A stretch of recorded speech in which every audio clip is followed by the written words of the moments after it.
You kind of caught me off guard here. Okay. Now, thank you, Lord. Help me. Let me pray. Very simple. It takes a lot of money to do what. Oh, yeah. Well, for example, that's really none of your business. But, hey, you listening to me? Let me give you another example. And I prayed about it, and I thought, back when, and I might add another thing, too. It's a misunderstanding. I'm talking about the Bible. God, I get excited talking about it because I love it. I had to learn this, the demons. Abraham was very, very well. I learned it from him, from the Bible. There's a foundation in the Bible. Wait a minute now. The blessing of Abraham. Abraham was extremely wealthy, and he had a covenant with God. I'm talking about the Bible. Oh, God, I love this. And I started out standing my grandfathers.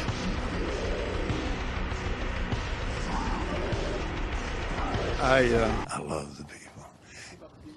Those are the demons. And I understand that, and I love them with all my heart. If you go into the old covenant, and it's full of meanness, it's just full of hell on earth. He made that airplane so cheap for me, I couldn't help but buy it. I love your eyes. Face to face, personally. Just the same as Jesus is very real devil. Rulers of the darkness of this world.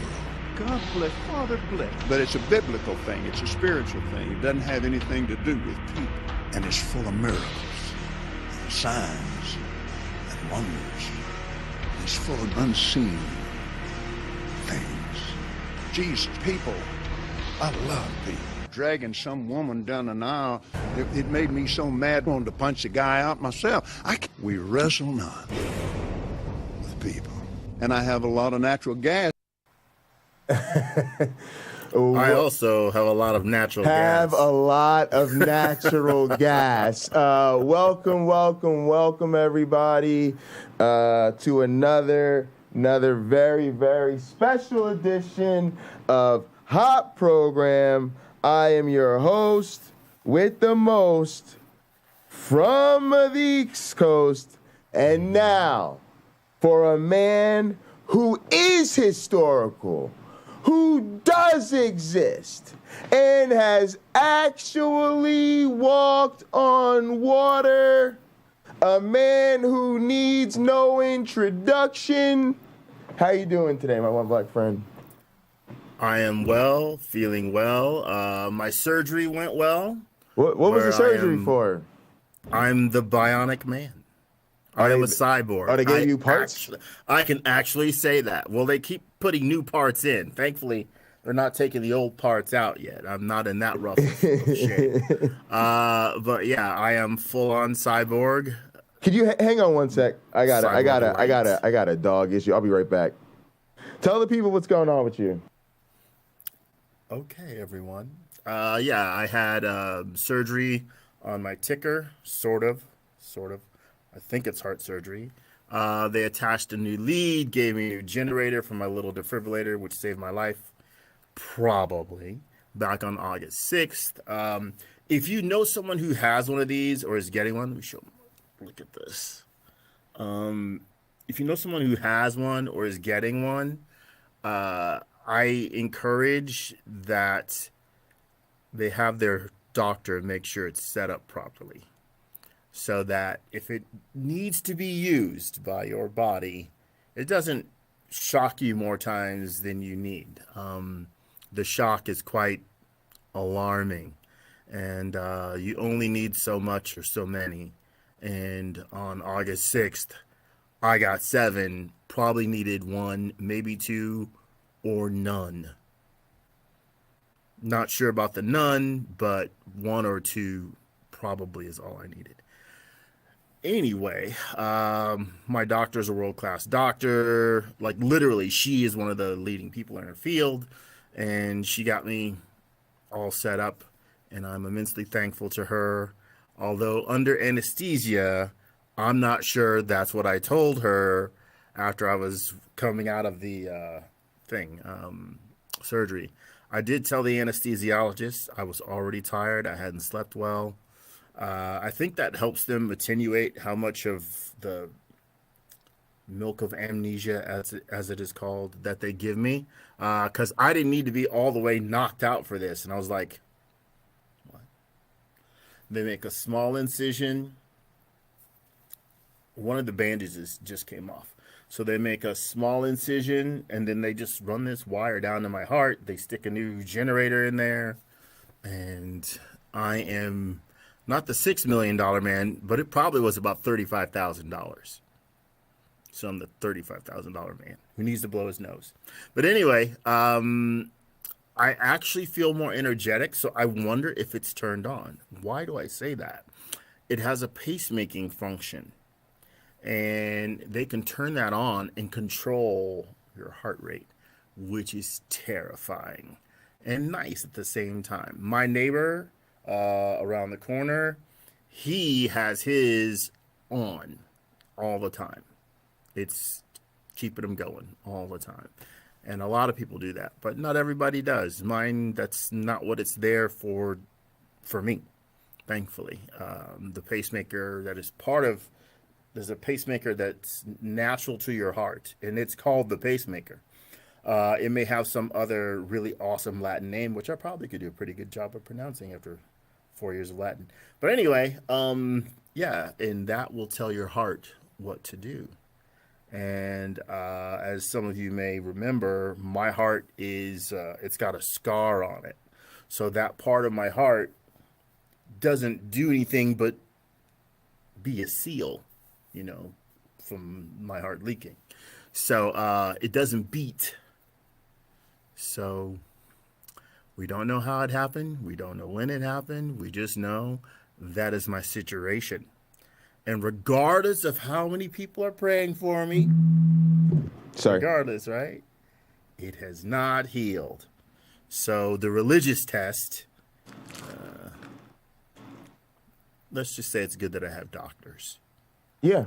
It's really good. And we have modern medicine, which I take a lot of. So, oh, go ahead. You're fine. No, I was just going to say, during this broadcast, I'm going to have to stop, excuse myself for like 30 seconds and take more medication, but not right now. Just a little bit. Oh, yeah, no worries. All right, so let's jump into the topic because it's a good one, especially because you're thinking about life and I don't know how many years I got left, and you know what I mean? Like all this. No, nobody knows how many years they got left. Nobody knows. So what I want to talk about is going home for the holidays, and I'm gonna set the stage because it's a very interesting time. So I feel like, to just speak honestly, do you ever notice how sometimes in life you realize something dawns on you, and you say to yourself, wow, I just acknowledged my own feelings for the first time, right? Like, let's say you've been dreading a job interview for some reason, right? You've been ready, it's been weeks, and then it's like 3 days ahead of time before the interview, and you go to yourself, finally you go, I'm really nervous about this job interview, right? It's like, I don't know if I want to work at this place. You know, I don't know what they're going to ask me, right? It's like you've been building it up for weeks. You've been going through the motions. You've been nervous this whole time. But for some reason, finally in this moment, you're finally able to put, you know, like a name on it for yourself and say, I'm nervous about this thing. Hang on, somebody popped in. Oh, hey, James. I'm going to let James on. What's up, James? Hello, man, James has been killing it. Welcome. Hello. All right, so James, I'm talking about going home for the holidays and how I'm naming this feeling for the first time. So I realized for the first time I'm having holiday dread. Like, you know how people talk about I'm supposed to go home for the holidays and I don't really want to deal with my family and all of that. And I don't know if I've never felt it before or if, you know, this is the first time I've named it, or it's because I'm out in this community now and I'm talking about these things all the time. But this is the first time in my life I was like, wait a second. I don't really want to mess with y'all this holiday. And on top of that, it's a big deal because, you know, my mother retired right before the pandemic. She lived in Ohio. She took a job in California, but she moved to New Jersey. And so she moved to New Jersey to build a, you know, family home for herself and her husband and my grandparents, her parents. So, you know, growing up, we always went to grandma's house, right? Thanksgiving, Christmas, Easter, all of these things were at grandma's house. The house was filled with, 2 or 3 levels of people, every big people table, kids table, the whole 9 yards, right? Just food everywhere. But we haven't done that, right? As we went through, most families went through this. As you went through the late 90s and early 2000s, families everybody went to the 4 corners of the earth, right? And everybody started doing their own little family thing. So we really have not had this sort of, let's all get together, maybe 3 or 4 generations all under one roof and celebrate these holidays, right? So this is a big year, right? Because now it's my mom's turn to become the sort of matriarch of the family. It's my mom's turn to host all of these big holiday dinners. So I'm sure for her, this is a big year in terms of these holidays, right? Yeah. But for me, so one, you still got COVID out there. Let's put that out there. I ain't really trying to travel a lot. That's still going on. Let's not acknowledge that. I myself, pocket locker, wear a mask when I'm on the plane. Man, I'm wearing a mask everywhere. Man, if I gotta be indoors, I got my N95 on. But yeah, so for the first time though, I'm really like, I don't want to mess with them. And just to tie it on up for y'all, let me tell you about last Christmas. I had a little girlfriend at the time, so she came home with me, and that was really nice. My family obviously always treats my partners wonderfully, great gifts and all of that. It was a fantastic time, right? But part of it was some really serious religious stuff. My mother goes to when she was in Ohio, she went to this mega church. She probably, still does remotely. And, they have I'm talking mega church. I'm not talking about a worship band. When they do their Christmas service, I'm talking about an orchestra. Okay? Full of professional musicians. All right? I'm talking about valet parking, y'all. Actual valet parking. Okay, this is a big church. Okay, your church got a couple $1 million building. They got a couple $1 million in AV equipment. All right, so it's a serious operation. But what happened last Christmas, y'all? Same thing your pastor did last Christmas. Talk about his field trip.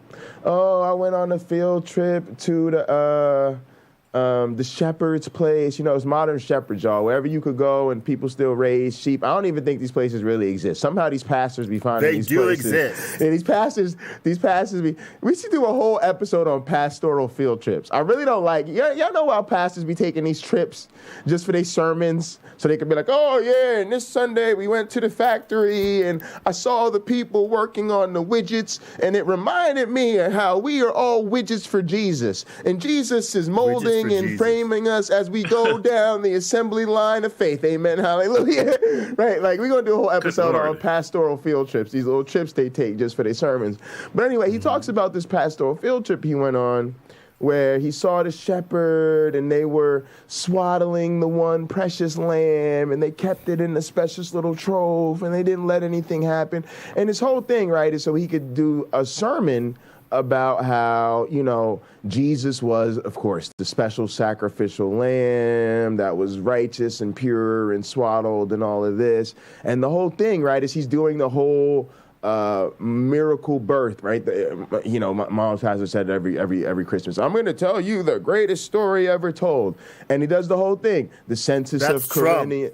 Yeah, the census of Trump will tell you the greatest story you've ever heard. Exactly. But guys, they did the whole thing. The census of Quirinius. The Herod was jealous, so he slaughters all the innocents and all of this. And then I'm just sitting here like, I know all this is false. And also this is like the worst story ever told, right? Hi, I'm God. I'm all powerful.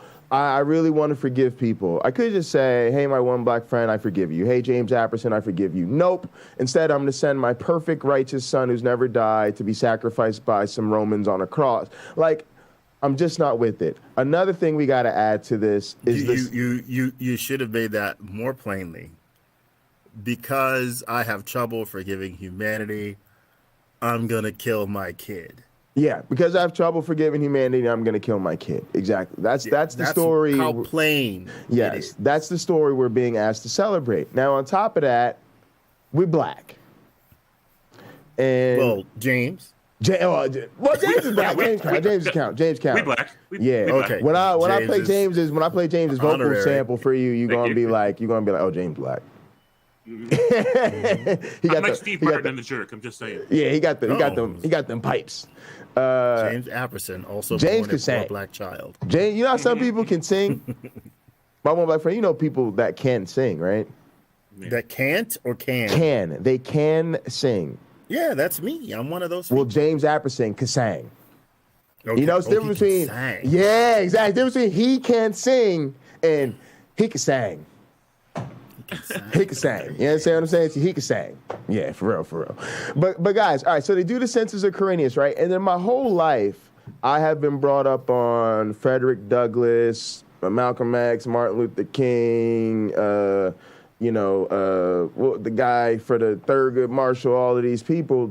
Our struggle for freedom, our struggle for equity, our struggle for liberation. And then I have all these people in my family who just want to sit around and call somebody Lord and Master. And so then on top of that, when we finally get to the gift exchange portion of Christmas, what do my mom and her husband get my grandparents? A motherfucking porcelain manger set of a black porcelain manger set. So it's just a black porcelain manger set with the manger and the baby Jesus and the Virgin Mary and the China? Joseph, probably made in China, and all the wise They men. make really good. They invented porcelain. Yeah, and everybody's black. That's the thing. Everybody's black in this. So they love it. Wait, the sheep, the cows. Everybody's black. The sheep, the cow, even the manger was black. They painted the manger. Even the manger was black. No, just the people were black. But still, guys, so you see what we're subjected to, right? I'm not just saying like, oh, I don't want to go home and say hi to my grandmother. Right? What I'm saying is, in my house, in my family, it's everybody hold hands before every meal. Everybody sit on the couch on Christmas service, and we're gonna go through the Christmas service. Oh, let's all exchange religious gifts. Right? It is a non-stop, overbearing assault of Christianity.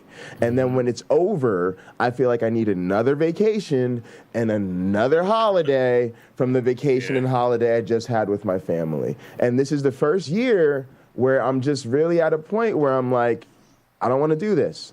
And I've always said that there's really bad math in my family. I know what an inequality, something is greater than or less than something else. The inequality in all our families is very simple. Jesus is greater than Jason. And that is a problem because Jesus doesn't exist, but Jason does. And so I feel like if I'm going to go home, I shouldn't be subjected to prayer and have to hold hands and pray over them because these things are trauma for me. These things are traumatic for me. Really? They're very true. Yeah, come on, man. This is a cult. You're asking me to participate. I have your solution. I have your solution. Go ahead. Just be late. Just show up late. What time is dinner? Yeah, and show up 45 minutes after it's supposed to start. You missed the prayer. You probably will arrive in time for the sweet potato with the marshmallow. Right. Yeah. On top of the yams. It's not a bad idea. You'll be in time for that, and you'll be able to still enjoy the. Karen Bennett said that's what I do. That's not a bad idea. It's not a bad idea. I ain't gonna lie to you. And what was your delay, Jay? Is everything all right? I was at a Chinese restaurant. These people were very interesting. We had a lovely time talking, and then I came here. Right. Or, whatever the truth is, not that into it. So I showed up late to miss out on all the religious aspects and just enjoy my family. Yeah, this is a really interesting one. It's a really interesting take because it's kind of a compromise, right? You're not missing the whole thing entirely, but you're, sort of minimizing your exposure to these things that are they're just difficult for me to sit through. They're very difficult to sit through. Yeah, show up late. Yeah. That's it. James, what do you think about all this? I mean, all of it's quite understandable. I like the idea of showing up late. It makes sense. but I don't know your family. Like, I don't know what kind of conversation you can afford to have with them. Sure. Like, but just what are your thoughts on all this in general? Yeah, going home for the holidays. We know a lot of atheists in this situation. In my idealistic, which also is unrealistic, liberal fantasy mind, right? The birthplace of Star Trek universe and all that other stuff, that kind of idea. I picture this situation where you can just send some emails to your family and say, let them know that, if we could just not do the whole Jesus thing this year and, just be respectful of two people that are in a different place in their journey, that would be really great. Maybe I could just show up a little bit late and, once I'm there, just please don't hit me up with that stuff. I'm just not feeling it. But I would love to have them say, wow, you're right. That's not fair. We need to be more and more inclusive and not like barrage you with all this religious stuff that we believe in and you don't. We're going to be respectful of that. So, but that's probably not what would happen, right? They'd probably take offense or. Yeah, I'm not sure, but I think these are all really good approaches. So, I was going to have a conversation. I do think there's a chance my family will be understanding. It's really all about my mom. If my mom says, you know what, son, that's actually really reasonable. Like you said, we should be a little bit more inclusive. Maybe we should think about this. If she says to my grandparents, look, we're not going to pair over the table. We're not going to, we're going to make sure the house is decorated inclusively, right? Because it's the same thing my mom did for my girlfriend, right? My girlfriend came, my mom makes sure there are no pictures of any of my ex-girlfriends in the house, right? She makes sure we don't have, so it's the same type of consideration, right? It's the same type of consideration. I don't want to see, if you got religious imagery in your bedroom, fine, but I shouldn't have to see it, right? Because again, my thing is if y'all get to talk about it, I should get to talk about it. Right. Oh. Yeah. It's dangerous though, but it's fair but dangerous. We grown. If you don't want everybody in the room to talk about something, don't bring it up. We got to stop treating these people like children. Go ahead, my black friend. Okay, 0125AR has joined us. I want to read a couple of his comments and comment on one of them. So I guess comment on two. Jesus, he writes, is better than Jason. It's like no one is better than someone. So the Bible says that God is no respecter of persons. That means that a person with high status should not be respected more than the poorest, lowliest leper. You don't esteem that person more. And yet Jesus gets a birthday party thrown all over the world. I mean, should we go that far? I don't think Jehovah's Witnesses do. I know they don't celebrate birthdays. It's true. And I also feel like this is part of the whole Christian mentality because I do feel like they think they're better than us. I mean, it's an essential. I don't know that's I think that's less common than you realize. You think so? I think so because I think there's a lot of Christians who say I'm a filthy sinner and a lot of hypocrites that know like, look, I don't really know shit. I don't really know crap about my religion. I just, again, I say it like every other week. I just got the jersey that says I'm a Christian. Maybe that should be a product on my store or my Christian. Yeah. Christian, it says Christian on the back. 01. No, 02, because God is first. Christian. Yeah. So I'm doing it, man. I'm doing it. I gotta do that. So when you think about that, and there's a lot of hypocrisy, a lot of them have questions you can't answer. I mean, you have questions they can't really answer because they don't have a good understanding. Right.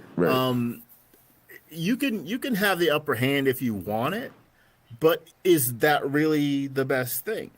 Because maybe it isn't. Maybe the best thing is to get that person.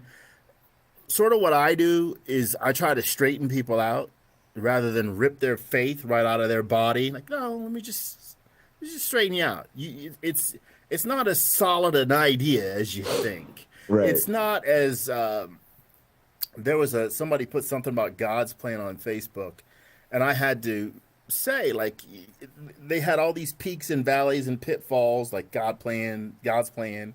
And above it was man's plan. And I wrote, like, simply, my plan would involve less suffering and take less time. Hang on, guys, you should be watching on Hot Program. But yeah, some people are watching on Pocket Locker 86, and then some people are also watching on my One Black Friends channel. But yeah, ideally you'd be watching on Hot Program. Sorry, go ahead. Okay, yeah, and that's fine by me, of course. But yeah, my path wouldn't involve killing people. Right. But there's a lot of people who would read that, and it's going to register with them, oh yeah. Is God's path really better, or you were just taught to think that God's judgment is better than everybody else's? Well, the simplest of reviews of God's choices in the Bible would show you God's not much of a planner, nor is God much of a thinker. Right. Not winning the I gotta see the clip, like Harold Camping. God is not a genius. He's not a genius. Just isn't. Yeah. So, secondly, 0125AR asks, can you afford to be late for Jesus? Now, if my aunt were here, she'd tell you, now there's a whole sermon. And leading off with the parable of the 10 virgins who don't have enough oil for their lamps, and they try to borrow it from other people. So they're not going to be invited in. To the wedding. So I would say, in terms of reality, sure, you can be late. Just understand you're going to have to microwave your turkey, and I'm assuming your family has a very delicious ham prepared as well, which you're not supposed to eat according to the 600. We were supposed to do 613 commandments today. Oh, I knew. I was trying to. I said I knew we had an episode, and I just couldn't think of what it was. I kept forgetting. All right, but go ahead. Thou shalt not forget. Thou shalt not forget. Yeah, Jesus could have thrown in number 11. Okay, I actually have booked another contract for the remainder of the year. So I'll be traveling out of state again, and I'll make sure that I don't travel on Sunday, so I don't have to miss a show. Oh, we appreciate that. Yeah, and congratulations. Good. I hope you're excited about it. And I turned down way more exciting stuff for this. Oh, you're not excited about this one? No, I am excited. I had lots of opportunities, and almost all of them. There was one that didn't pay better than this one. The rest did. The rest would have taken me to places like there was a project in Hawaii. Damn. There was a project going to South Africa, and I've wanted to see Africa for a very long time. Granted, I'm sure I'd see South Africa, and I would only have like 2 free days to go see anything else. So it's kind of not really getting the experience. But anyway, I could have touched base in Africa, and I'd have gone. I wouldn't know crap about Africa. I just will have gone. But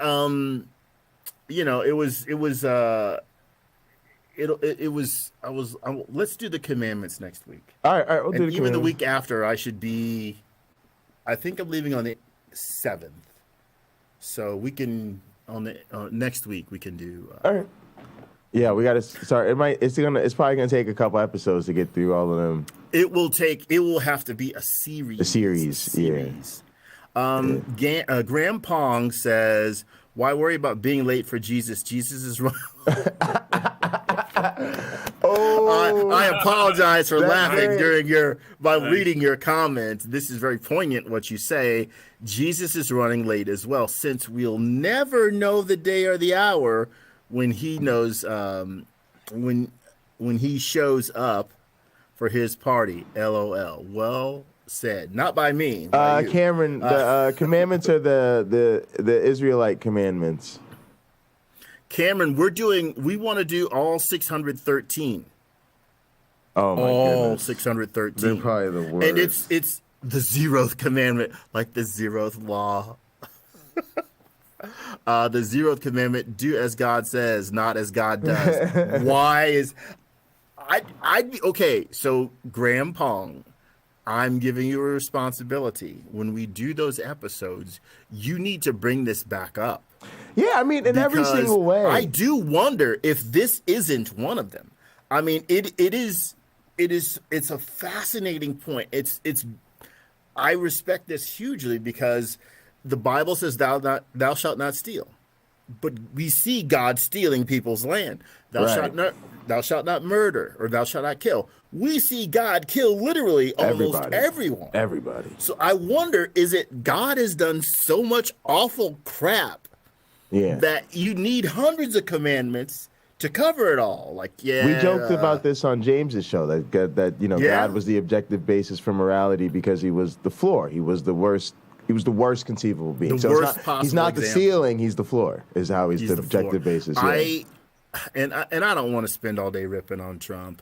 It's just a lot of things that I see people post. This is more about the people that post things about him. There'll be people who say, well, Trump is. Sorry, I fucked that up. I meant to say he's the floor, not the ceiling. I just realized that. But go ahead. Yeah, okay. Go ahead. There are people who will say Biden is bad for this reason, yada, yada, yada. Trump is great for this reason, blah, blah, blah, blah. And I'll say for everything you say that Biden is bad for, Trump has done the same thing or worse. There was one about draft dodging. Biden dodged the draft 5 times. And I wrote back to the guy. I'm like, here's a story from Business Insider where Trump did the same thing. Trump did it 5 times. And also, the guy kind of had to humble out a little bit. Let me be honest about a couple things. Number one, I'm not a Joe Biden fan at all. But it's no comparing him and Trump. When I say I'm not a Joe Biden fan, it's because I'm comparing him to Elizabeth Warren, Bernie Sanders, and Cory Booker. As do I. In the squad. And then the squad. And I'm like, all right, I'm not a Joe Biden fan. You see what I'm saying? Mm-hmm. But comparing him to Trump, we're talking about a perfectly normal politician versus somebody who's actually evil. Like we can't equivocate on these things, right? Let's say another thing about draft dodging.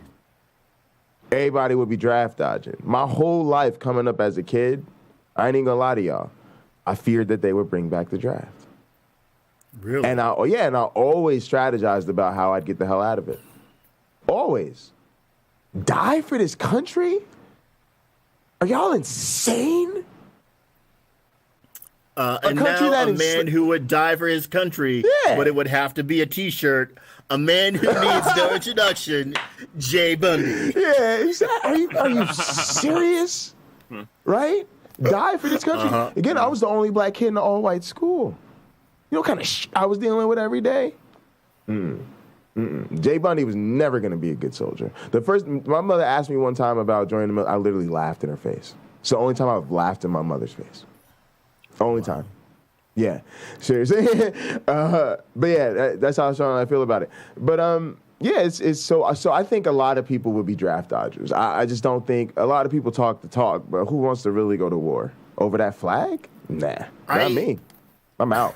I'm going to Canada somewhere. That's why I was trying to figure out which country do I have to go to that won't send me back. British Columbia is beautiful. Yeah, I'm going to Canada. Yeah. Yeah, British Columbia is astonishingly beautiful. If you end up in Canada, they might look for you in British Columbia now, so don't go there, and don't go to Quebec either. Although the people are lovely, pick a different province. You can hang out with. I don't want to say anyway. But yeah, Canada's spectacular. I have an issue with war because war is often down to 2 rooms full of people that don't want to agree. Because one doesn't want to be oppressed by the other, and the other's like, yeah, but we're so powerful. What can you do? And so we see what's happening between Russia and Ukraine. Right. It's Putin's vision. It's Putin's dream. And hundreds of thousands of people will die behind Putin's dream. And it looks like Putin may not even live to see it come true. The guy's probably got the best doctors in the world, some of them, helping him, come back from being very sick with cancer. And yet, is it going to be fulfilling at all, like in an enduring way, if he succeeds and Russia defeats Ukraine and they annex Ukraine? Is it going to be fulfilling at all? No. Is it going to ever be worth it? No. So with the end of his life, Putin should have done something beautiful. Right. Beautiful to people and not harmful. Mm-hmm. And he may not have had the vision to do that, but he did have the power to do that. Well, if you have the power and not the vision, start asking around and get the vision. Well, what can we do to make the world a better place? this is sort of exactly what got me on the topic. Was the holiday should be a restful, peaceful, do something beautiful for and with family time. Yeah. And I started to realize it wasn't that for me. And it wasn't that, and it's not that for so many people. And, you know, we've had a lot of growth in this community. We've been, you know, we built the virtual compound. We've been hanging out a lot. And I remember past holidays where, because the only holiday I kind of would go for was Christmas. I would go spend with my mom and her husband for like Christmas or, you know, New Year's sometimes. But like that's it.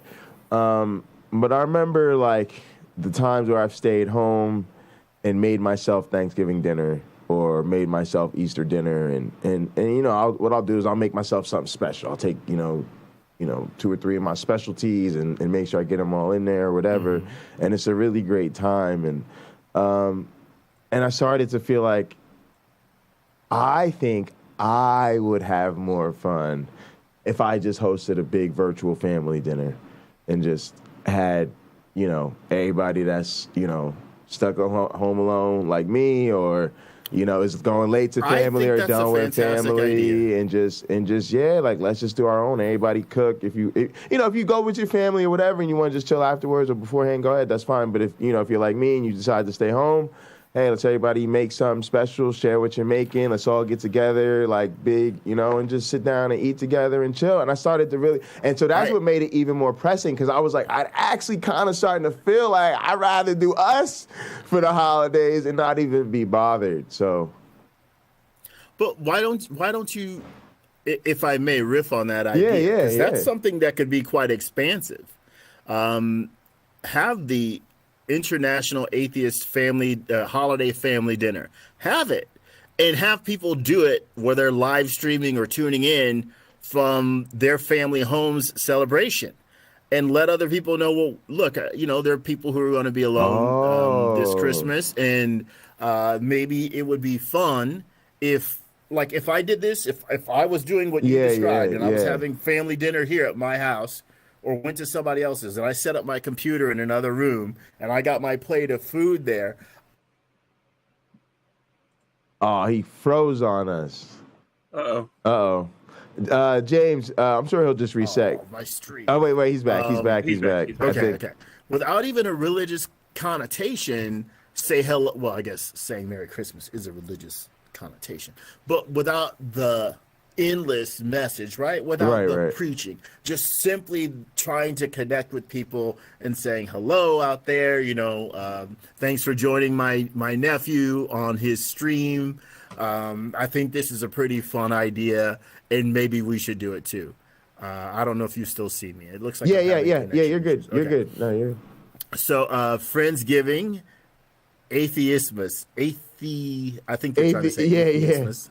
Yeah, exactly. But, I mean, those are Atheistmas is a good name. You know, 0125 AR coming with the ideas. Yeah, these are great ideas. Do a Festivus for the rest of us. That's kind of like and maybe you guys know I stream like around the clock, so it kind of could be the type of thing where I have a time set up for it to be the actual dinner time, and then people can just check in throughout the day, because people are in different parts of the world, different time zones. I'm sure everybody's not going to be eating at the same time, but just check in, and if your family wants to check in with you, that's cool. If not, maybe that gives people a break from family, right? Maybe people do go home and they feel like they've got to be with their families all day, but then they can come check in the stream for an hour or so, and that'll give them a little bit of a timeout, maybe from friends and family. That could be cool. This could be great. And think of the opportunity to learn how, like, okay, what are they? I keep saying Holland. What do they do in Holland? What do they do in Finland? What do they do in sharing China? Our customs. You know, that sort of thing. Like, how is that day special there? Again, you're stripping away a lot of the religious message, because we get it if they go to church. You know, a lot of people don't even go to church on Christmas Day. But I think you open yourself up to people not feeling so isolated, because think of it, this is the biggest, probably the most widely celebrated holiday in human history in the world. And there's some people who feel ostracized, and a lot of people feeling like you do. I have to now go put myself in an environment that I consider an oppressive one. How do I manage to enjoy myself other than be late? they're Yeah, gonna seriously, struggle. that's what I was thinking. And It's a maybe they struggle. won't have to. Yeah, that'd be Maybe great. they That'd be won't great. have Yeah, it's a real issue, and I just thought So definitely you worth and talking James about. I'm so coordinate glad we that. did this. You and James coordinate that. I don't have time. Happy 420 to those of you out there that celebrate. But yeah, I think we'll coordinate it and figure it out, and I hope people join us. So let's talk about a couple other strategies that I think are interesting here. So two that come immediately to mind. So one of mine was you may consider visiting another time. In either case. So what I mean by that is you may decide I'm not going to go because I don't want to deal with all of that, right? Mm-hmm. And then I'm going to go visit my family in the middle of January or early February. The reason being you're saying I'm going to let them have their holidays. Right? I don't. It's just an idea, right? It's just a way of saying I'm going to let them have their holidays. Strategies, different. It's options, different strokes for different folks. It's just different ways to go about it. So you could say I'm going to let them have their holidays, right? That way they can go and they can be religious. They can go to church. They can pray over the table. They could speak in tongues over dessert if they want, right? And then you don't feel like you have to be there. And then you say to them, but I'm going to come. And then I think what you might feel, and this is what I was thinking with my family. This is going to be kind of one of my things that I've seen other people in the family do. Then you feel like your visit is about your visit, right? Then the special thing going on in the middle of February isn't, let's all get together and celebrate. It's, hey, Jason's coming home, right? Let's all get together and celebrate. Or here's another visit later. If you really feel like you need to have some conversations with your family about the religion thing, you could suck it up for the holidays and then come back another time for a visit and have those conversations if that's possible for you. So it's just different ways I thought people might approach it, right? They're all valid. To go with what you just said, we should do an episode that talks about comebacks for the arguments that you may hear at Christmas time. Number one being, I know it's a holiday, but I really came to just enjoy my family. I didn't come to have these arguments and discussions. And I think that's a very respectful way to say, I don't want to hear any of this. It's a myth. You don't have to take the wind out of their sails, and they don't get the chance to take the wind out of yours. It's not about them. You make it more about the whole family enjoying each other. One issue I have based on my life experience, and especially this year, look, I almost died on August 6th. And one of my mentors who kept saying to me when I would call him and talk to him, come see me before I die, died. So if you wait, there may be people you'd love to see that won't be there. And it could be worse. You won't be. Right. So I'm gonna disagree with you about waiting until another time to go visit. If you can afford to go visit a second time, do it. If you could afford it mentally and financially, right? Do it. But I would say, just because you might feel to some degree your feelings are going to be hurt by religious fervor, I don't think that's a reason to skip it. Sure. The ultimate solution may be late and miss that spiritual component that's there, right. But show up for enjoying your family, enjoying the food, and and even the gift giving. There's probably going to be a prayer said, and the greatest gift was Christ dying for our sins. Okay, well, I just told you that's coming, so it will have zero impact on you, or a near zero impact on you when you hear it again.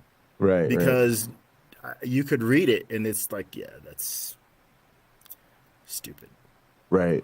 Yeah, no, that's one approach. I mean, and so here was my thinking about that, and I definitely appreciate that perspective. I just wanted to talk about it because I feel like so many times in adulting, quite frankly, like that's the solution. Like the solution is to just eat crow and deal with the thing. Like I dealt with a thing at my job recently where somebody essentially threatened to fire me, right? And it was this person who I've never met. And I didn't even like know this person, but apparently they like work.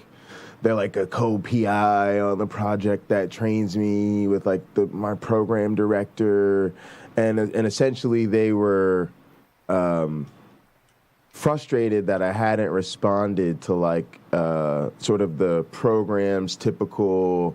We pair you with a teaching mentor from a community college, and you go co-teach a class at a community college. And I'm sitting there like, well, duh, that's because I'm teaching with Rob Pennock at Michigan State, and I'm doing all this grand stuff, and I designed my course. In other words, I'm doing 5-10 times, literally. Like last year, I was required to teach 3 hours in a class. I taught 30. Right? So, because it's my own class, right? That I'm so I was, I'm teaching a class. So what it is me and this person just don't know each other. And I was very upset about this. You don't talk to me this way. This isn't how you recruit people. Just because someone's a leader over me in a position of authority over me doesn't mean they're a leader or that they're a good leader, right? But they should know. They should know what you're up to. They should know how much effort you put in when you weren't required to. If they truly are a leader, when you're a leader, you're aware of the people you lead and what they do. Yeah. So... But at the end of the day, it just is one of them situations where it's a power thing and shit rolls downhill, and you just have to sort of, oh, I'm so sorry about this miscommunication, and I'll be happy to do anything you need me to do, and it felt awful, right? Because it felt like I'm validating this person doing this when, me and my advisors that I could speak to closely, I let know this is totally unacceptable.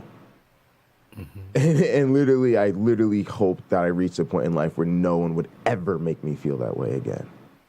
And I've been made to feel small and insignificant and dismissible with the stroke of a pen my entire life. And to be working this hard, trying to take over the world and literally change the game, and then be told, like, you didn't do this thing that I got no interest in doing because, again, it's just not, I shouldn't even be doing it, right? And then once I told them what I was doing, again, what was it? Oh, well, it's no big deal. Oh, we'll talk. In other words, they buttoned up. Oh, yeah, it's fine, Mr. Bunny. Oh, we'll talk about it for next year, right? In other words, they just came at me hard for no reason. But it looks like they admitted they were wrong, though. Yeah, but my point is, right, the right thing for me to do, y'all, was to just grin and bear it. Right, and I gotta have a meeting with this person coming up, and the right thing to do is gonna be real friendly and smile, because again, I gotta get this person on my team now. This whole thing's become an issue. Now we're set up a meeting. We're all gonna sit down and talk. It's not the right move for me to go at this person's throat. The right move is to be like, I'm so happy we finally got to meet. I've been really looking forward to this. I'm so happy to talk to you about all my great research and how it's going to be the best thing in the history of the University of Minnesota. Go Gophers, right? And because that's the thing, right? Like, that's the right thing to do. It's the professional thing to do. Like my dad said, it's how you play the game, right? You got to make sure these people don't get you sidetracked and distracted from what you're trying to do, right? We had similar conversations going into the Kent Hovind debate, right? Jay, I'm going to ask you to be willing to be potentially very uncomfortable. That way, we could actually get something productive out of this rather than just being another Kent Hovind shit show, And so I kind of got that about this. That a lot of the conversation with our community needs to be, hey guys, we got to do what's right by family sometimes, And sometimes them holidays, that's that one time a year. We just got to go on home, hug and kiss grandma, While she's still here? While she's still here, eat some cranberry sauce and keep it moving, right? But I also wanted to acknowledge we're here to support our community, not their families. We're here to help each other, be free and have peace and be settled. And so I wanted to at least create the space for our community to say, you don't have to. And I think even... You don't. That's true. And I think even for a lot of us, I may go. And I may feel better going because it was the first year I was able to vocalize that I really didn't want to. I was able to vocalize, I'm frustrated with this, that, and the other. Maybe we do have some conversations about, hey, could y'all consider this a little bit coming in? I'm not trying to make anybody upset, but I'm also trying to just be able to enjoy y'all without being distracted by something that gets me emotional, right? We put it like that, right? Hey, I'm just trying to chill with y'all, and I really don't want to be having a psychiatric episode in the middle of a holiday. So if y'all can make, you know what I'm saying? Because I think it would be kind of a meet in the middle, right? I don't think my family's not jerks, y'all. My family's great people. They're not going to not try to accommodate it. Probably are going to try to accommodate me, right? Mm-hmm. And so that could be it. Man, we had fun, y'all. I really enjoyed it. Y'all know I'm catching up with OG Roddy. Y'all know part of the reason I want to go. I got to see my dad. I got to catch up with OG Roddy. So, I'm going to go see my cousin. If this happens, yeah, I might not even go because of COVID, right? But let's just say I do go, right? But it would just be I decided to go, and being able to work through everything made it okay, right? So yeah, I just wanted to put it out there because it was definitely something I was thinking about. And I've realized that there does come a time in life where you have to have your personal life. And I personally get frustrated because I feel like I'm always swallowing my pride, biting my tongue, grinning and bearing it, rather than creating a space for me to really, do what I feel like I might have to do to be happy. Mm-hmm. What do you think, James? I think that based on what I'm hearing, that you should talk to your mom and have a heart-to-heart about how it's counterintuitive to your mental health to have to be overexposed to religious stuff, but you also don't want to take away from what they want to do for their holidays, and get her involved in the decision-making process to figure out a way where everybody can have what they want, where they get to be as all about the Jesus as they want to be, but without infringing upon you. And if what you guys decide is maybe you need to show up late or right. something, like, I don't know, like I think it sounds like it wouldn't hurt to get her involved in the discussion with yeah, I think that's definitely the case. There's another aspect of this that ties into things that have been going on in the community lately. The situation with Rebecca comes to mind. My mom, I don't know if you know this, but Rebecca, Bread of Life, you know who? Go ahead. Yeah, go ahead. I'm sorry. This is weighing on my mind. Yes. My marketing degree is kicking in. Graham Pong, once again, thank you. I want to modify what you suggested. I think it should be Atheistmus. Let's throw a T in there. Atheistmus. Pocket Locker. I think I need to get involved. Atheistmus. I think I need to get involved. And pushing Atheistmus. Okay. Marry Atheistmus. Marry Atheistmus. I think Let's do it. We start letting people know this is going to be a thing. We do it now. Okay. If you're involved, people are going to actually show up. So that's I'll be good. out of the country on that day, and I'll be at a place where the internet is suspect.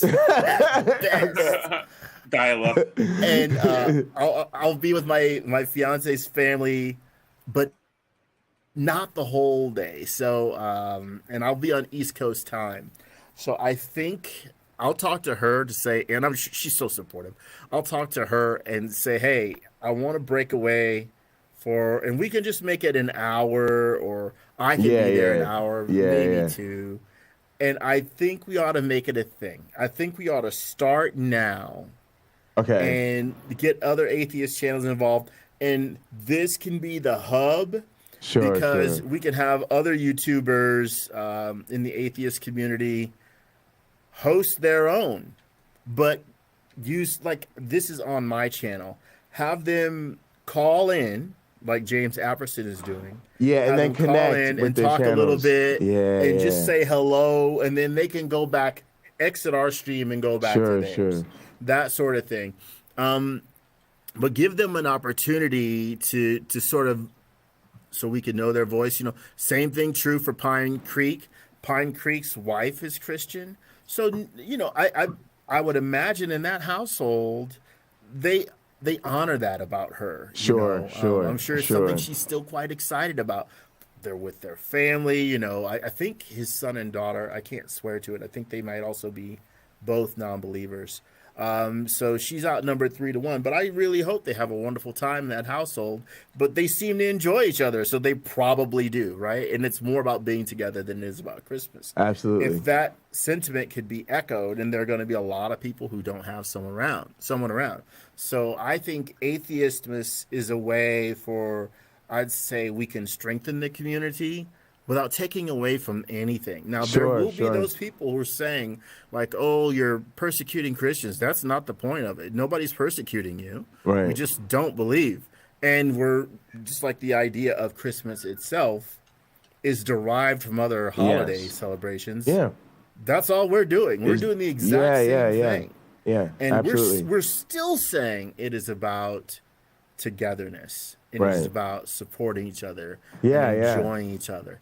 We just don't have the religious aspect to it, and we're not taking it away from someone else. Right. If that was the idea, then these people may have a point. Well, you guys are, you're telling people not to worship Jesus. We're not saying that. We just don't. Yes. You can worship Jesus or whoever you want to. That's on you.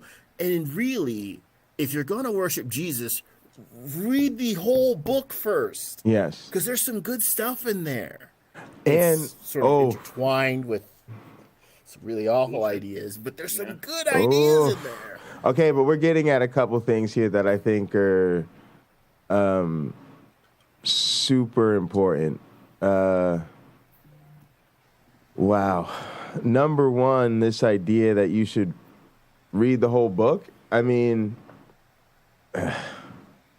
they don't, right? That's kind of scary to me, to center that much of your identity in life around something and be so clueless as to, what the story actually is.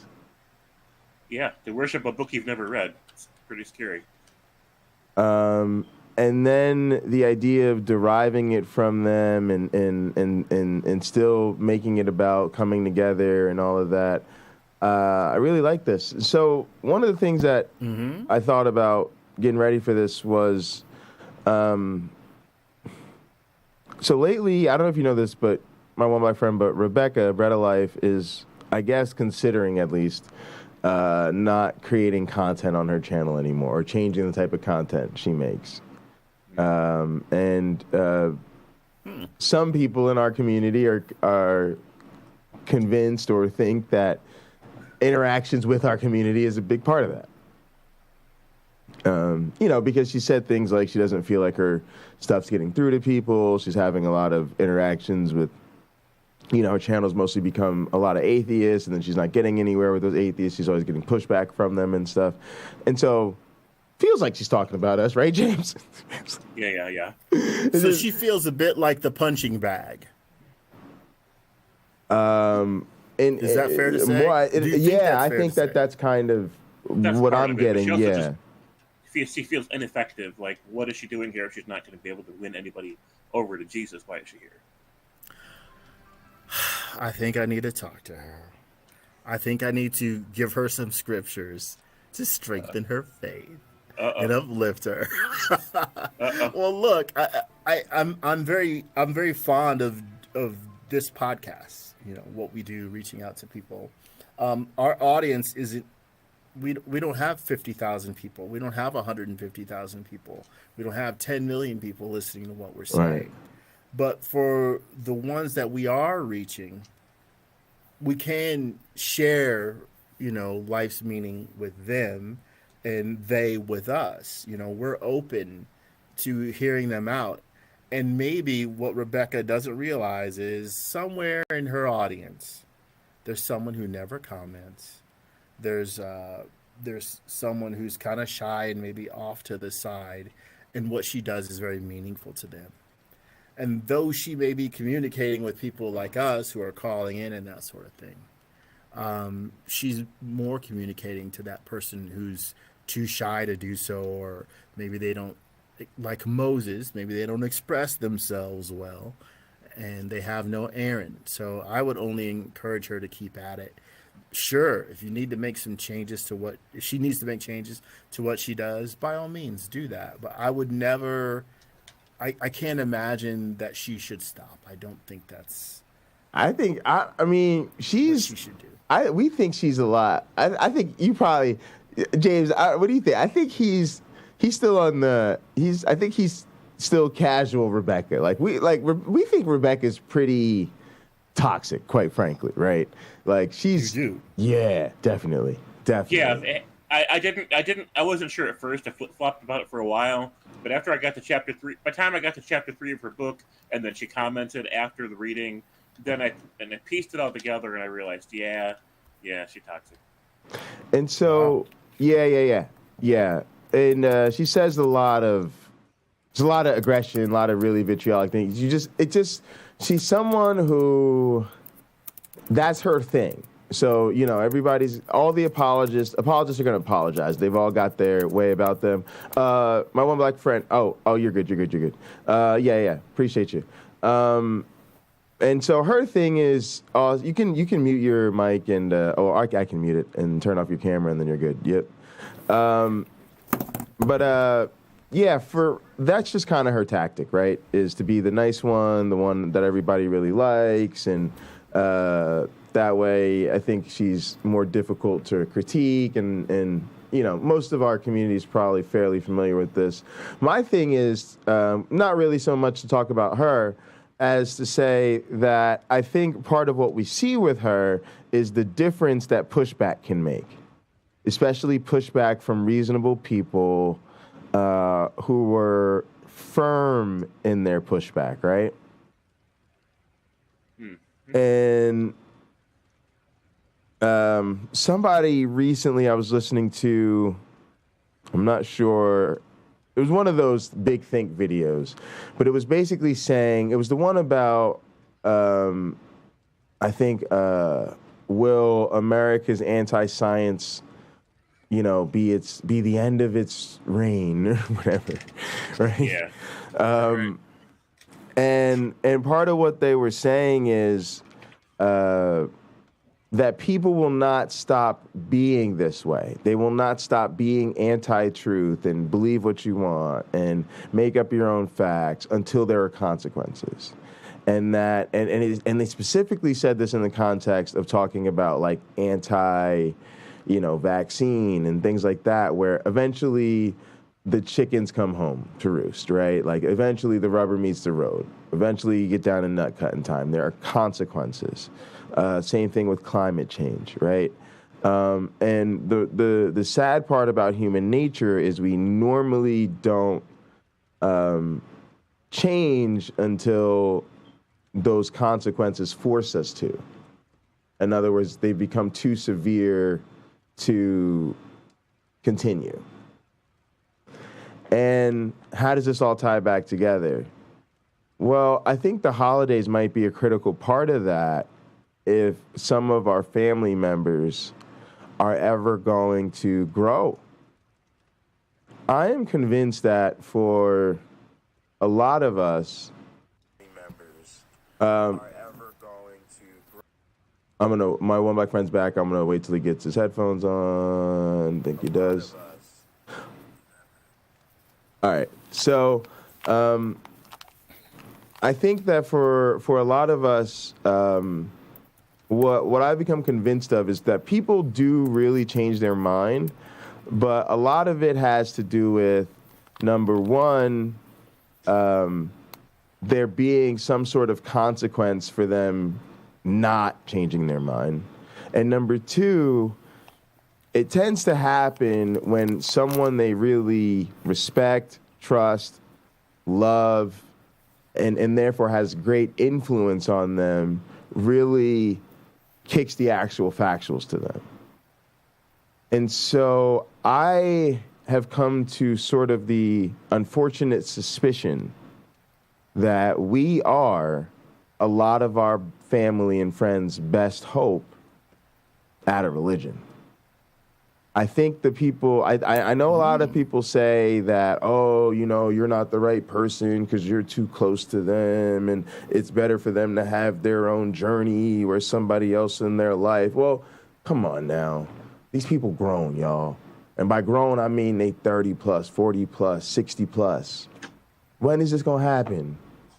They've been rocking on the earth for half a century, y'all. And nobody's had that influence on them. I'm being honest. My scientific prediction is the probability of somebody else being the person in that person's life is next to zero. Who? They clearly ain't got no coworkers that's doing it. Clearly ain't gonna be somebody from their church. So you have to ask yourself, who is this mystery like, we're almost, as atheists, praying. We're like, dear Lord Jesus, I know there's no real critical atheist in my grandparents' life, but if you could just please send somebody, because I know I'm too close to them to be the person. So right? I'm literally praying for a miracle. Yeah, my fiance, she says a lot of. I'm looking forward to her writing a book one day. She says a lot of really insightful things. One of the most insightful things she has said is, "No one has faith all the time." Wow. I think maybe the conversation starter, Pocket Locker, is asking, what are some things that have made you doubt your faith? Now, imagine this being a conversation, believer to atheist. You've checked out entirely. By the way, this is an ice pack, in case anyone's curious. Yeah, you feeling okay? I don't have my preemie. Yeah, this is just for the swelling. I got you. It's just for the swelling. So imagine that you're having a conversation with someone. They're having a conversation with someone who doesn't believe. We're more likely to connect with that person in their doubt than we are in their assurity. Why? Because we actually looked at it, right? Many of us, not every atheist has read the Bible or whatever religion you got, has gone through the holy books, right? We've actually performed an investigation, some of us. So when we're listening to the doubts, you don't have to discuss that with them really, or try to bring them into atheism. I think it's powerful just to listen, because now they know they are telling those doubts to someone who is completely safe to say these things to, and not be looked down upon or ostracized as a result. And they don't have to listen to a speech from you about why they should hold on to their faith, even though I just did that for Rebecca. No, it's fine. It's fine. Yeah. But the average conversation, I think, will exclude, that sort of thing. Because we do have to realize that those of faith and we atheists have some different approaches to dealing with pain and suffering, dealing with loss. And often religious people will come at us with a scripture. When you ask that question, what are some things that cause you to doubt? There's no pressure there for that person to sort of puff themselves up to be the perfect example of a follower of Jesus or whoever. There's no responsibility for them to do that to you. They may feel that based on their faith experience that they should, but they can circle back and tell you why they stuck with it. But the doubt, we see this with Pine Creek, right? We see this with Aaron Ra and other atheists who will ask that difficult question, and then they'll ask questions. They'll make it Socratic. Right. The answer becomes the next question, which isn't a bad idea. Right. If it's a call-in show, if it's dinner, might not be the best idea. Yeah. No, it's really. So we often say this thing. You see the atheist in front of you, but you don't see the Christian it took to get here, and that's like that. Sort of related to that. And that's how I relate when I'm in church with my church friends. It's just I see myself as just simply a Christian who doubts. Sort of chronically, I guess you could say. But, it's genuine, so that when they say to me, oh, I moved here because Austin, our pastor name is Austin. Austin came and, when I was a student in Florida, and I heard the vision, and I believe God was calling me to East Lansing to be here. And so it was just a total God thing. And I'm just in there, yeah, I totally get that, right? Because I've done a lot of things in my life that were just total God things. So I do know exactly what they mean. I just doubt now that it was actually a God thing. And so when I have conversations with them, it's sort of like, that's how I present it. I almost present it as my sin struggle. You struggle, some of them struggle with masturbation. I don't. You know, I don't have a problem with that particular thing. I've gotten quite good at it. Yeah, exactly. Some of them, you know, they struggle with, you know, drinking or partying, whatever it is. And I just go, yeah, I'm a doubter. You know, I just doubt the claims of the faith, you know? And then, and most of them are right there. They're like, yeah. You know, because I think for a lot of them, that's the ultimate thing. Like, if you read about Mother Teresa, that was like the big boom about Mother Teresa after she died, right? Was that everybody came to realize that she doubted, actually. She had these doubts, and she journaled about them, and she really, really did seriously struggle with doubt. And so it is something that's, I always try to tell our community, like, the fact that you used to be a believer is your superpower. And that's why, because they do recognize the power of doubt as an essential struggle to the faith. And you're right, there's no pressure or shame necessarily associated in the interpersonal conversation between two people to acknowledge that they have doubt. Now, you're right, the religion is telling you should blessed assurance, you know, but we all know that doubt is part of the actual journey. Yeah. Right. Yeah. I mean, I've known religious people that claim to have no doubts, but I knew that they were just fronting. I knew that was just a thing that's just virtue signaling for the community. Because if that's true, if it's true they never have any doubts, then that means it's just a woefully mentally lazy and dishonest person. Because doubt is a healthy mechanism. It manifests from a healthy mind in order to keep us in check. It's constantly reevaluating our paradigm. So, you know, that's why nothing's 100% certainty in my worldview. Nothing. It's all 99.9 is as high as it gets, right? Mm-hmm. Yeah. That's what intelligent and honest people do. I had a conversation with the when I was being discharged from the hospital. They sent I guess I shouldn't say they sent. I think the chaplain was making his rounds, and he happened to come to my room. The chaplain. Okay. This is awesome. And so we have to check with his administrators to see if he can join us on Hot Program, and we can talk with him about pretty much anything under the sun. Sure. Yeah. I think a good thing would be grief. How do we deal with people of faith when they're grieving? Yes, and then you also said the sort of delaying medical care. I'm sure he sees a lot of that too. Sort of thing. Because him functioning a lot of the time in a hospital, you know, under his advisory role or pastoral role, I think he sees. He sees the end a lot. I'm going to use my own words, and I'm not trying to offend him. He's going to see the real miracle workers. Yeah. All day long. He sees the real miracles when he's there. That's right. All day long. That's right. This dude effing lived. We replaced this dude's heart today. Yeah. They brought this lady back from the dead. Right. Or they had to literally kill someone, do the surgery, and have the machines do everything for them, and then bring them back to life. They can do that now, depending on what's going on with you. Right. And that's how far technology has come. Maybe we could ask him about that too, but he's a witness to that sort of thing occurring. Absolutely. But he said something that really impacted me, and I hope I'm not misquoting him. But he said, look, religion isn't an intellectual pursuit.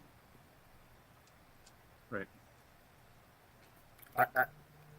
Well said. If you're into dropping your microphone, right, that guy should do it. It's not. And I think that's a key thing for us to remember. It isn't. And for those people who say, oh, I don't have any doubts, I would say, how are you going about believing? Are you truly someone who the Bible talks about knowing in several places about knowing what the Word of God actually says. I'm not beating up on Christians. It's the book I know. I've studied other religions. Christianity has the Bible, and that's the book I know. But it constantly refers to having an understanding of it. We live in a time, unlike the time when it was written, where literacy is extremely common. Most people you will ever meet in your life, regardless of which country you visit, will be able to read and write. Now, if you go visit the Yanomamo Indians, I don't know if they're so hot on our system of reading and writing. I don't know if they have one of their own, or are they strictly an oral society, or you go talk to the Bantu peoples out there, in Africa, in the wilderness. I don't know what their deal is when it comes to that, how their stories are handed down. But when you talk to like your average person in the United States or Spain or Portugal or Brazil or wherever, Mexico, when you talk to those people, most of them can read. Absolutely. Most of them can read. And yet, if there is no investigation into the Bible, I get why you don't have doubts. To some degree, you also don't have the news, I would assume. Like you're tuning this out. Right. You're tuning the world around you out. You ought to see injustice left and right, and it should not make sense to you. And in my perspective, someone believing that, well, it's just God's plan, that is, why do you not question that? Again, the suffering, unnecessary suffering. Our neighbor's cat, we were outside talking, I was visiting with them, and their cat goes into another neighbor's yard, comes back with a baby squirrel. You cannot convince me that this cat knew how we all would feel about it just showing up to us with a baby squirrel. What happened is the family gives the cat food. Well, the cat goes out hunting, and it brings what? It brings back food to the family. Hey, y'all, we can eat this. Right. Well, now you have two small children that are like, what the heck is that?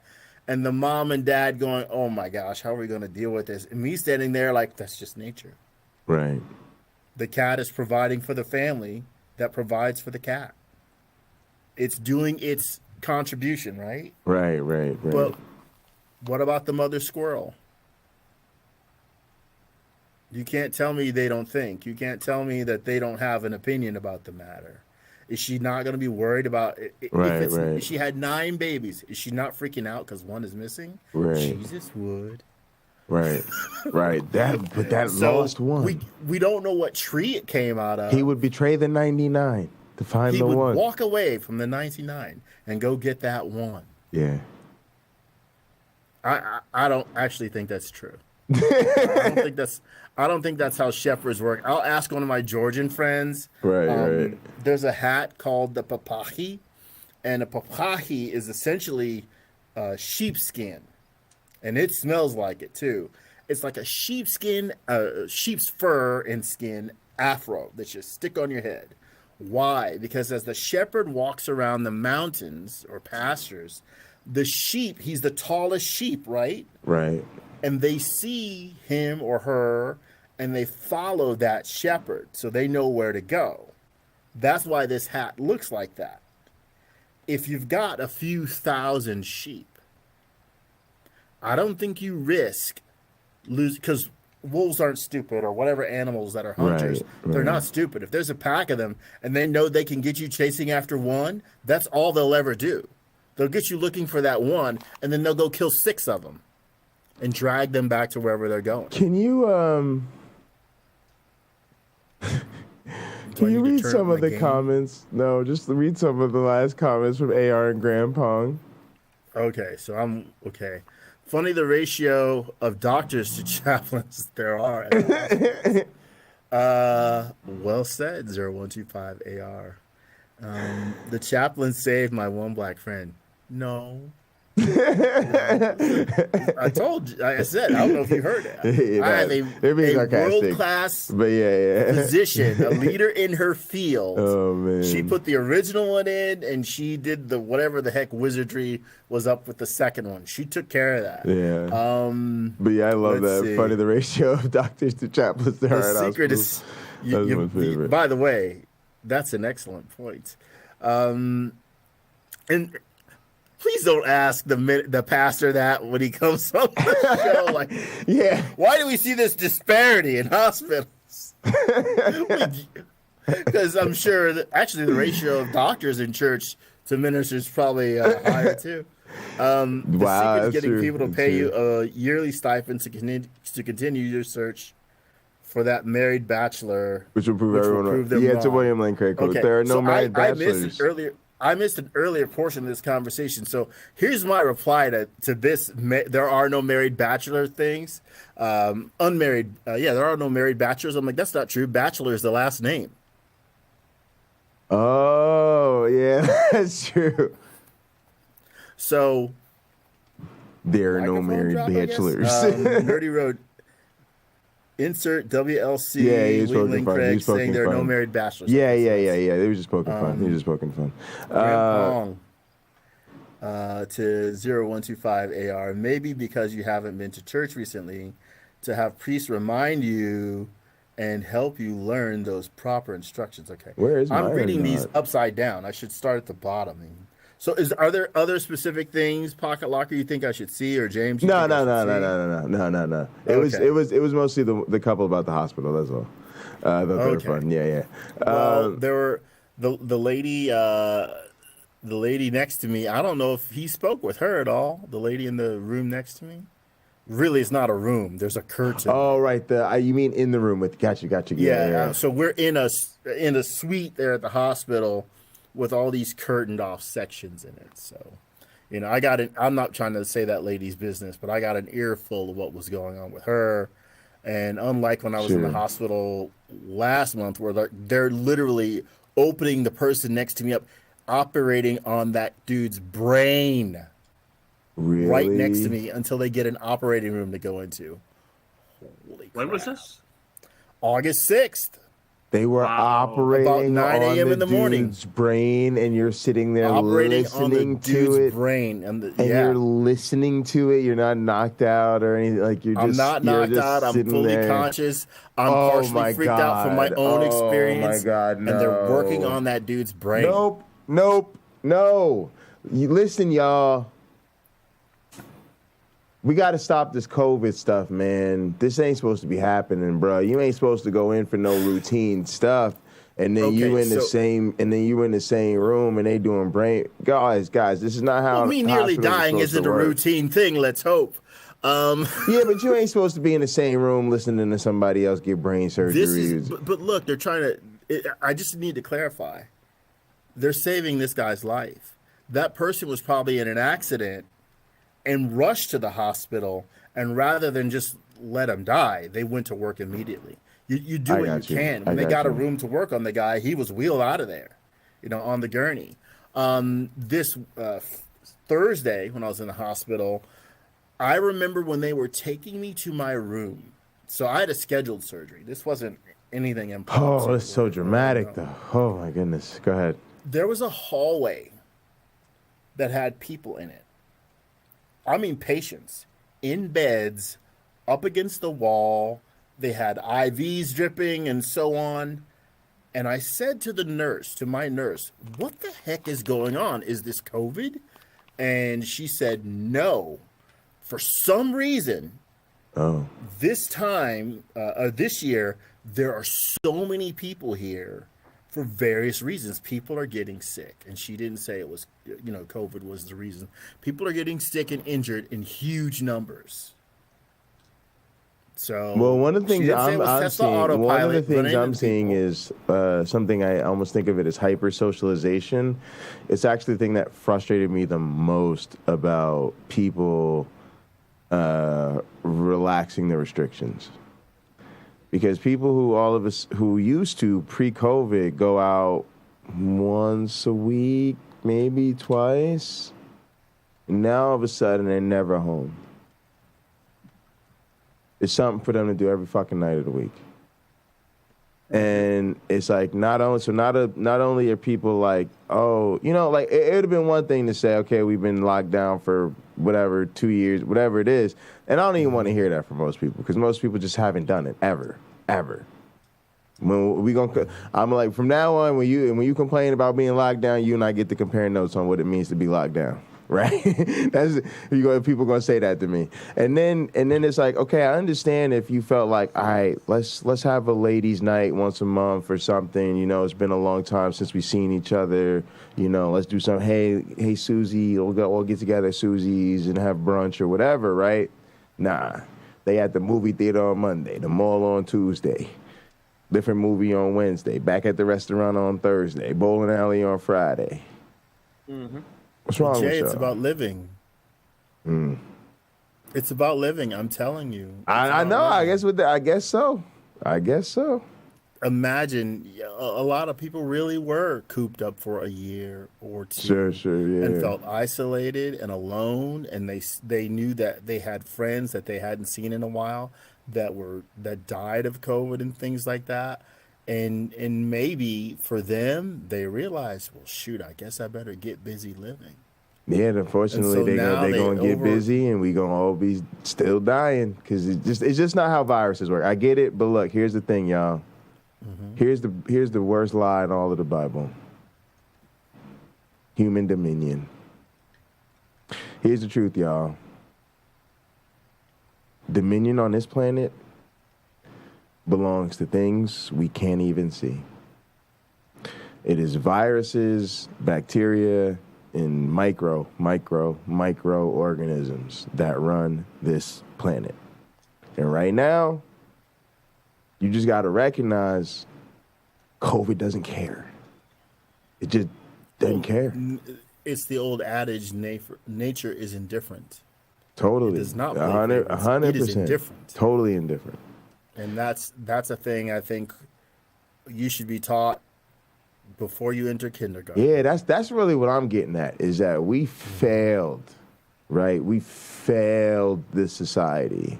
We have a society of adults that is just woefully not prepared to deal with the fundamental realities of the situation we're dealing in.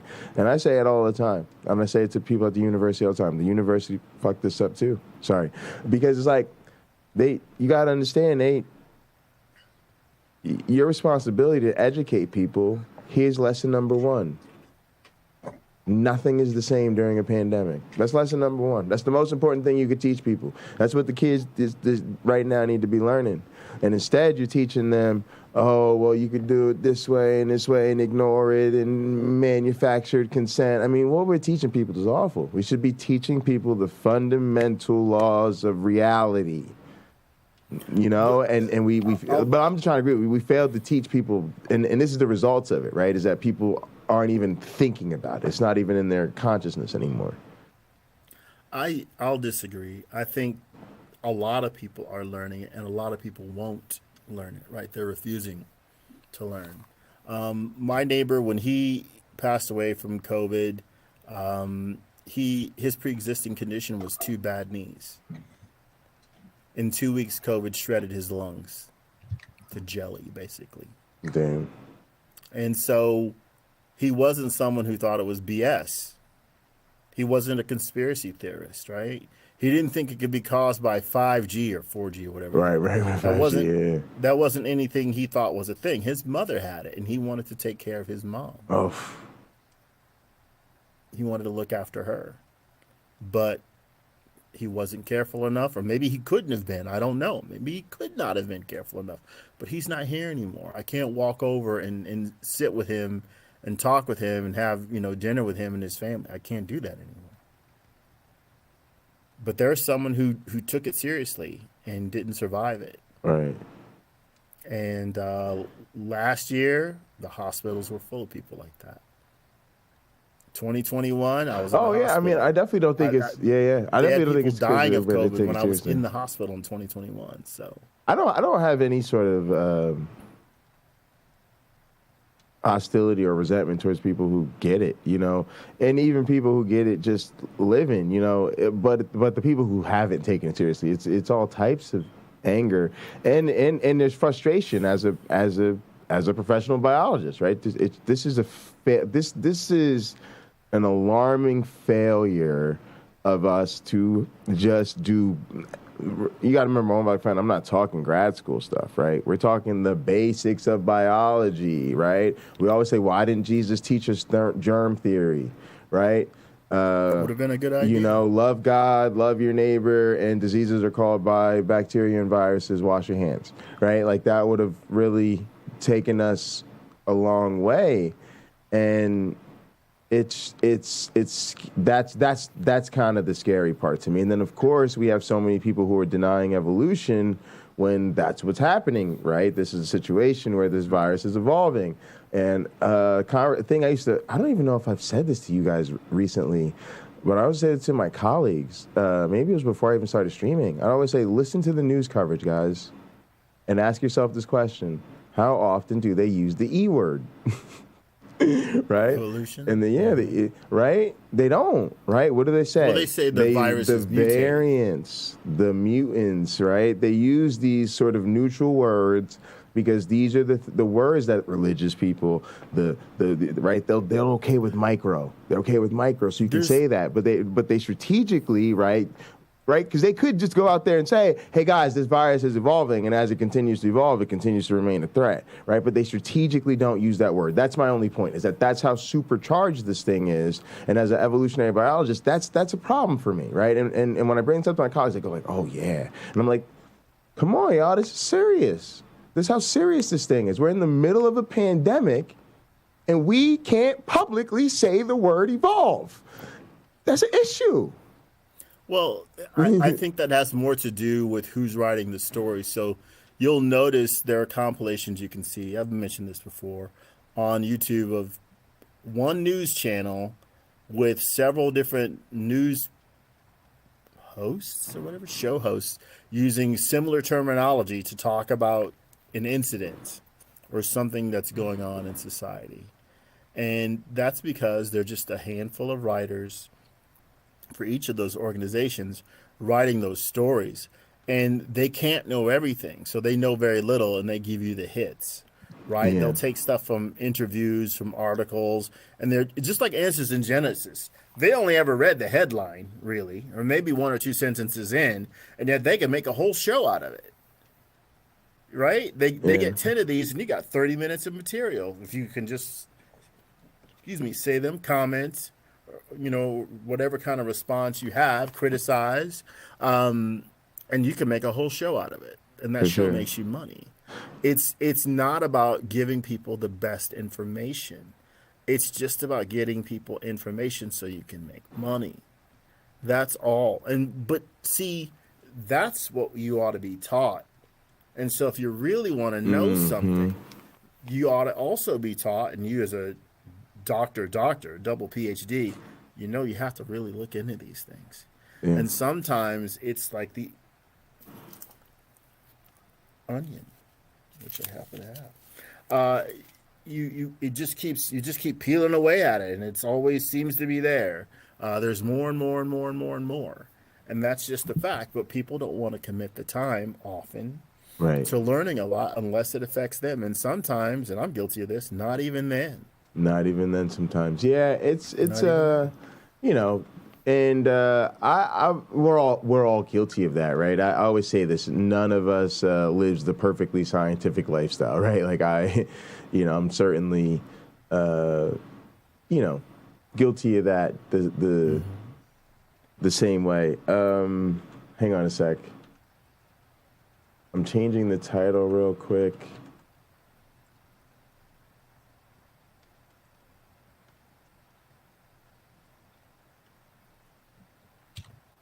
Because I'm going to keep this show isolated. Haven't we reached the point where the scientists are the new priests, where people are simply to accept their results without question? I would say no. However, it's really interesting comment that you've provided here. If you look at religion, I think when you go back far enough to like ancient Egypt, the priests were the scientists. They were the people trying to explain and probably before then, I would suggest too, they're trying to explain how the universe works to the common person. Right. And the best way to do that is via a parable. And I would just say, too, that consensus is the way you tell which scientists to listen to and which ones not to. You got to do consensus, and sometimes you got to get into literature. And this is also why, for the most part, the public should be consuming consensus science rather than, picking and choosing experiments at the margins of science to read, because those things, often you will not have the requisite tools to make heads or tails of it without further guidance. We gotta wrap though. I've got a meeting at 5:30. I want to make sure I've got time to let Sam out. I definitely want to just say thanks to everybody. Appreciate the chat. Appreciate my co-host, of course, my one black friend, and James. And also, I'll be back at 5:30 on Pocket Locker 86 for Church with Sacred Death. And then the late night Counter-Apologetics. We'll do it pretty early. We'll do the Atheist Crew Book Club, chapter 18, I believe, of Christopher Hitchens' God is Not Great. And then we'll hang out and have some fun at the compound, probably just relax and play cards or something so I can get to bed at a decent hour. And then that's it for me. I want to turn it over to James, and then I'll let my one black friend close us out. So as far as the consensus in science, I'm like, look, this wasn't even an issue for anybody back when there was all these other diseases that we now have vaccines, inoculations for, right? Polio and all these other really serious things. The reason that the whole controversy arose about can we really trust scientists when they're telling us about COVID is because predators on the far right, including amongst the religious far right, decided to politicize and weaponize the pandemic in order to, for their own interest. And we could go into that, but it would probably take 10 minutes to explain it all. Sure. But so if somebody's going to say, how do we know that scientists are giving me legit shit when it comes to COVID, and should we just trust them at face value? Notice nobody was fucking talking that shit when polio was a thing. Like, we're like, okay, yeah, germ theory is a real thing. Yes. And the disease is awful, and if we get a vaccine, then we've got a really good chance of not catching the disease, or it'll be mild if we do. And let's go freaking take the vaccine. Let's not play these games about, suspicious, paranoid, conspiracy bullshit that's putting all kinds of people's lives at risk just on this wild conspiracy paranoid bullshit about how maybe the whole thing is just a leftist conspiracy to control us with fear. And that's the thing, that on the far right, they were being controlled by the far right media and by the far right politicians. Those were the people controlling the anti-vaxxers with fear, not the scientists. And that's the gimmick that was being run. So the very thing that they were afraid of happening to them is the very thing they were falling for. And in the meantime, all kinds of people suffering and dying completely needlessly because people don't give a shit about other people. Sorry. End of Tough stuff, man. And go ahead, my own black friend. Okay. Well, we can say here we care about other people. Absolutely. We do. So we have people in the world who don't. They're after their own self-interest. Roughly 40% of America, but yeah. I don't think it's that high. Pew says it is, but we can have that discussion some other time. Okay. So for Pocket Locker and all those who want to participate in the upcoming Atheistmas holiday. Yes. Merry Atheistmas. Let's go ahead and Let's get it. Let's call it what it is. Pocket Locker, you think of a time, like I said, I'll be on East Coast time at that point. Yeah. Let me think about it. An hour or two to where it should reach its height. Maybe you want to start before then, but I would say be willing to have Christmas dinner in front of you when this happens. So find out from your mom. Hey, Mom, what time is Christmas dinner going to be? So you can show up late, if that is the plan, and enjoy your family, and then do an hour or two maybe 3. I don't more if you want. You're a streamer. Yeah, I don't know. Yeah, I'm thinking I might. It's either gonna be that or I might stay here so that I can kind of hold it down while everybody else comes and goes. It just depends. I don't really want to travel. That's the other thing. But I wanted to focus the conversation on sort of the emotional realities of the situation, and so I'll definitely what you guys have helped with. This has been a great episode. I think this is a great conversation, and I'm super excited about Atheistmus. What was that? I'm pointing at a stocking that's hung on my fireplace. Oh, I see it. Yeah. It's been there for I think it's been there for like 3 years. I don't think I've taken it down because I'm like, who cares? I put all the other Christmas stuff away, but that thing, I guess there's 2 of them there. There's 2 Christmas stockings. But I think we ought to maybe brainstorm a little bit of the commandments episode next week about what should decorations be for Atheistmus. I'm seeing the suggestion of a tree. Yeah, I have a tree. I gotta love my little tree.